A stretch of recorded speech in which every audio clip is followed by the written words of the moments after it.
Hey everyone! In the previous video, I removed the center console interior trim, passenger seat, and the rear carpet.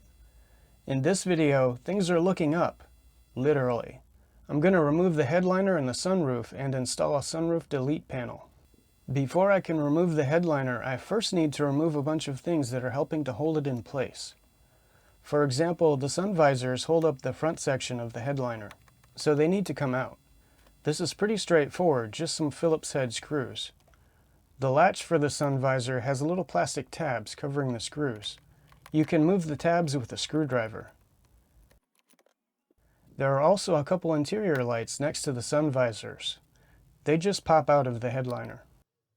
Next, I'll remove the grab handles above the doors. They also use Phillips head screws. You can pry off the plastic trim pieces on the ends to get access to the screws.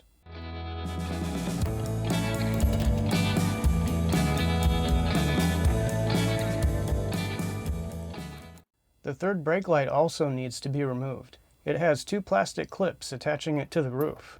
Mine broke into pieces when I tried to remove it. The plastic was brittle with age. Also, there's a motion sensor for the alarm system in the center of the headliner. I decided to remove that as well.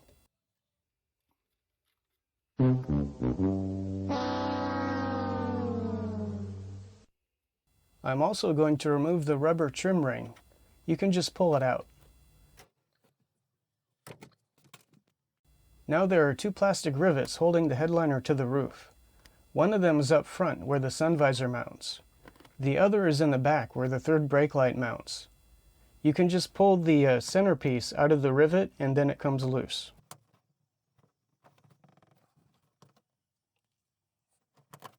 Okay, the headliner is ready to come out. There's a plastic piece that it clips into. It looks like an upside down letter V. Pull back on the headliner and it comes loose from that clip. Now I'll go down the sides of the headliner and work it loose from the weather strip. At this point, I realized I forgot to remove the dome light.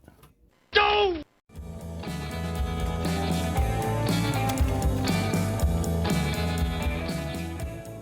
Now I can remove the headliner. I reclined the seats to make some room, and down it goes.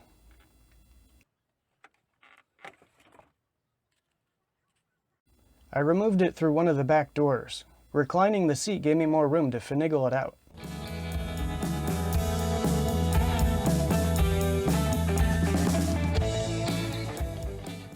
With the headliner out, I can see some metal brackets that can be removed. For example, the mounting brackets for the grab handles can go bye-bye. I don't need those anymore.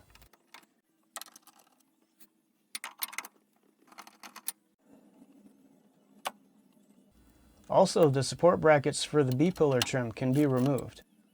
Now it's time for the main event. We're going to remove the sunroof. First, we need to disconnect the drain hoses. There are 4 of them, one on each corner of the sunroof.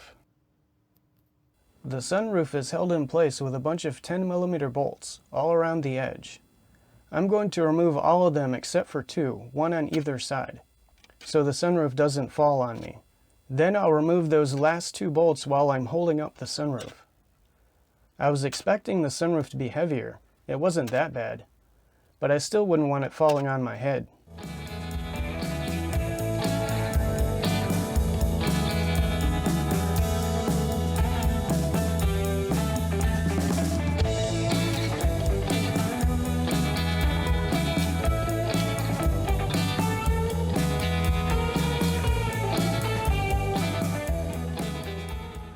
Installing the sunroof delete panel was a bit of a project. It didn't have pre-drilled holes, so I had to mark and drill the holes myself. I drew some hash marks on the roof with a Sharpie next to each bolt hole. Then I test fitted the fiberglass panel and used the Sharpie to draw a line around the edge. Now I have marks on the roof showing where the edge of the panel is and where the bolt holes are. I test fitted the panel to the roof again and copied the hash marks onto the fiberglass. Then I measured the distance from the edge of the panel to the bolt holes and marked that distance on the fiberglass panel. Now I know where to drill the bolt holes. Side note, there aren't any bolt holes in the roof along the rear edge of the fiberglass panel, so I had to make my own. That was tricky because there isn't much space between the roof structure and the outer skin. If I get too aggressive with the drill, or if I use screws that are too long, I might poke holes in the roof, and that would be a bad day. I also noticed there was a big gap between the fiberglass panel and the roof along the rear edge. I used some spacers to bridge the gap. I superglued the spacers to the roof so I wouldn't have to fiddle with them while I'm installing the panel. The gap between the roof and the fiberglass panel needs to be filled so rain and debris doesn't fall into the car. I'm going to use silicone sealant, but I'm afraid it might fall through the gap.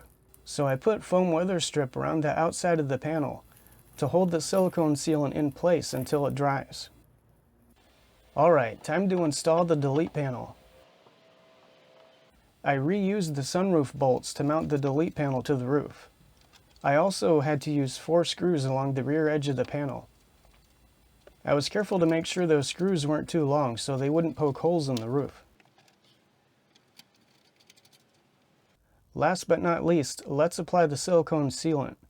I used black RTV silicone designed for sealing windows and door frames. I masked off the area around the seam with painter's tape so I wouldn't get silicone all over the place. The silicone dries pretty fast, so I had to immediately remove the tape.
And there we go, the sunroof is officially gone. Also, I had enough silicone left over to do the windshield. That's good because the windshield weather strip was coming loose. I let the silicone dry overnight, then used a garden hose to test for leaks. The good news is the sunroof delete panel and the windshield have no leaks. The bad news is the doors are leaking because the moisture barriers are damaged. I guess you can't win them all.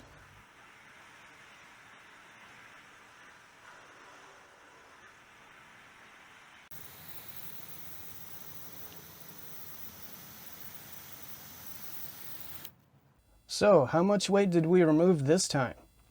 Here's the breakdown. After accounting for the weight of the sunroof delete panel, I removed 34.4 pounds this time. That's not a lot of weight, but it's all from the top of the car, so that should help with handling. In the next episode, I'll continue stripping out the interior. The door panels and stereo system are going away, and maybe some other stuff if I have time. Thanks for watching.